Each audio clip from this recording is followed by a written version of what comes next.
Respecter le titre foncier en général et le leur en particulier, c'est ça le cri de cœur du CSP Humanité à ce lundi 20 janvier 2025 après moult déclarations, non seulement avec les administrateurs du CEG 13 Talayé, mais aussi les autorités de la ville de Niamey.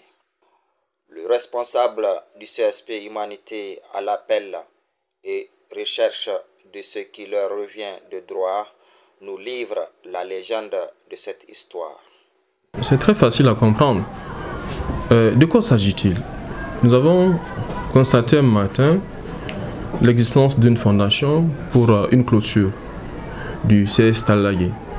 Chose que nous félicitons parce que nous avons toujours voulu cette clôture afin de sécuriser les élèves qui y sont, parce que leurs élèves, ce sont nos élèves. Parce que ce sont nos élèves qui ont le certificat qui vont là-bas et vice-versa. Malheureusement, nous avons constaté que le muraille en question en fait dépasse la limite légale.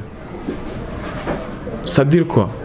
Il y a une voie existante entre le CS Talayé et l'école Humanité, une voie de 10 mètres. Donc on avait constaté que la fondation avait débordé jusqu'à venir en fait se coller au fin fond du mur de l'école Humanité. Donc il y a une intention expresse d'englober la voie et donc nous, de nous empêcher d'aller et de revenir. Parce que notre porte principale se trouve sur cette voie-là. Donc, on avait jugé utile de passer par la diplomatie. On s'était rendu vers eux. On les avait expliqué notre préoccupation. On les avait interpellés en les demandant: est-ce que vous n'avez pas un plan cadastral relativement à votre école? Ils disent oui. Le plan donne la limite à quel niveau? Tout le monde le sait.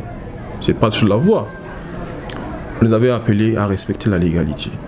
Parce que nous pensons que le fait de construire sur la voie est un enfreint à la loi. Parce qu'on empêche aux riverains d'aller et de revenir comme ils le souhaitent. Et nous sommes riverains directs. On avait rendu compte à l'autorité compétente de l'éducation, le DREN, qui, on le remercie ici, avait dépêché vraiment l'inspecteur pour venir pour s'imprégner de la question. Au sorti de cette discussion, il a été convenu d'aller voir le délégué, l'AD de la commune 4. Nous sommes partis le voir et nous sommes partis avec des propositions. La proposition que nous avons faite, c'est quoi? Puisque eux, ils évoquent un motif de sécurité. Ils disent que non, si on laisse la voie entre les deux écoles, c'est source d'insécurité. Nous avons dit non.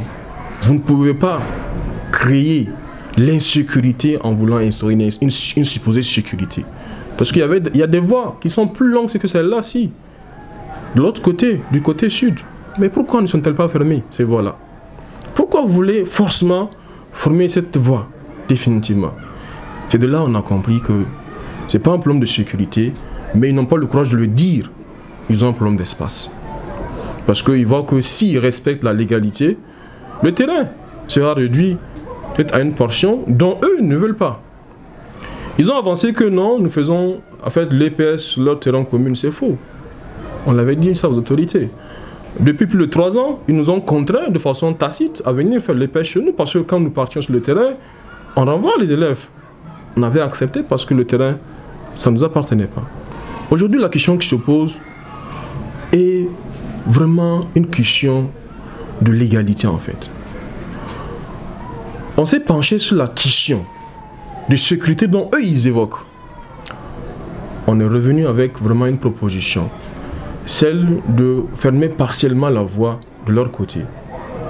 Parce que nous pensons qu'en faisant cela, c'est une proposition. Peut-être ça allait vraiment les soulager sur le plan sécurité, comme ils le disent.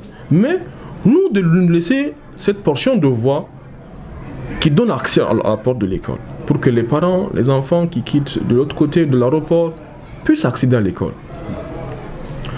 Heureusement, les deux proviseurs étaient vraiment d'accord. Ils ont compris, on a fait cette proposition, ils ont signé. Et nous, on a signé avec les responsables d'établissement parce qu'ils sont les seuls qui représentent l'école. Et ce sont les représentants de l'État. Ils représentent l'école en justice. Ils représentent à l'école au niveau des autorités coutumières et tout ça. Donc on a trouvé un compromis, on a signé. Mais mi-chemin, nous avons compris qu'il y a des acteurs qui sont en train de faire des remue-ménages dont on nous aurait dit que ce serait le président du COJES, de l'école et l'amicale, qui ne veulent pas de cet accord. Donc qui remettent en cause la compétence et la légitimité de pouvoir décider de ces proviseurs-là. Ils ont de façon unilatérale enlevé les piquets et construit encore 2 mètres sur la voie de 10 mètres, donc ça fait 8 mètres. Tout bonnement, j'ai rendu compte au délégué de la commune 4, que je remercie au passage, qui est vraiment un homme sage, qui nous a écoutés. Il avait dit, voyez-vous, nous, ce qu'on veut, on avait voulu le respect de la légalité. Ils n'ont pas voulu cela. On a trouvé un compromis. Et même ce compromis, demain, si un riverain, un usager dit qu'il n'est pas d'accord, il peut l'attaquer devant la juridiction. Parce que tous les riverains ont accès doivent avoir accès à la voie. On nous avait dit cela. Donc, maintenant, on avait vraiment voulu chercher une solution encore devant lui à l'amiable. C'est ainsi que la question portée au niveau de la ville de Niamey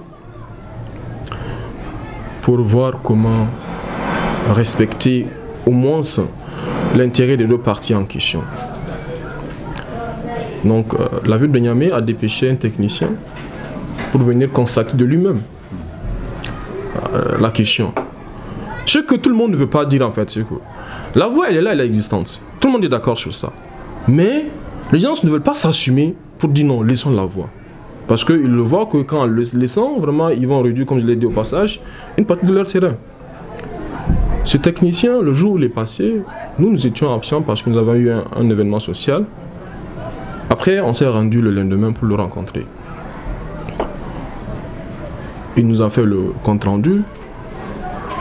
Il a dit, je répète, la voie sera fermée. Tout bonnement. Je l'ai répété, mon capitaine, autant pour moi. Si vous fermez la voie, vous pensez que c'est normal de fermer une voie? Il m'a dit que de toutes les façons, il ne va pas l'intégrer cette voie-là. Nous, on lui avait dit que la voie a son intérêt parce que nous utilisons la voie. Et les riverains aussi utilisent la voie. Et on lui avait soulevé l'illégalité de la chose. C'est illégal si vous le faites. Parce que la voie publique fait partie du domaine public de l'État. Alors, pour que vous donnez l'accès privilégié à une école publique qui en manque d'espace, il faudra que vous preniez le courage de prendre un acte dans ce sens-là. Il nous a dit, ah, l'acte est déjà en cours. Il avait dit que ça, c'est mettre vraiment la charrue avant les bœufs. Comment vous voulez fermer la voie et aller encore demander un papier parce que vous voyez une partie contestante dans cette histoire? Donc au départ, on avait compris qu'il était sur une position qui pour nous serait partiale. Mais au finish, il a compris que vraiment la légalité n'est pas respectée, l'intérêt des usagers n'est pas respecté, parce que la voie, elle est publique. Aujourd'hui, l'accès, tout le monde doit y avoir accès en cas de problème, en cas de sinistre, en cas d'incendie. Et aussi, Tanlagui est une zone vraiment très difficile, madame. Très difficile en ce sens que l'autre voie dont il fait, en l'occurrence qu'on a une voie, on a une porte de l'autre côté, elle est inaccessible, quasi inaccessible pendant la période hivernale. Donc c'est cette voie principale que tout le monde utilise.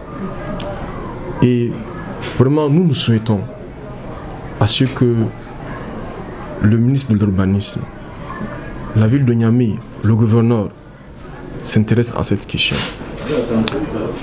De nous écouter en fait. Et pour vraiment tirer les conséquences relativement à cela, se référer à la réglementation en vigueur. Respecter la légalité qui est là. La voie elle est là, la laisser. Quitte à l'autorité de prendre les dispositions de sécurité.